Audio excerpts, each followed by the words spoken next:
In this video, I'm going to show you how you can easily repost stories on Facebook. Be sure to watch the video to the very end so you don't make any mistakes. Let's get started, guys, and first off, we need to open up Facebook app. After that, just open up a story you would like to share. And then somewhere here at the bottom left corner you will find this share button. So now we need to tap at that button, and here we need to choose the way we would like to use to share this story. We can share it to feed, to messenger, to any other platforms. Even we can copy link to share it manually with someone. However, if we drag it to the left a bit, we'll find here your story.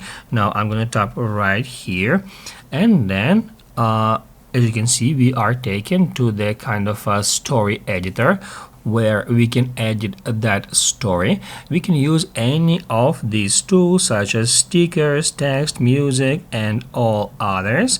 And once it is done and you are ready to share it, just hit right here at this button. Basically, guys, that's it. So if this video was helpful for you, don't forget to hit the like button.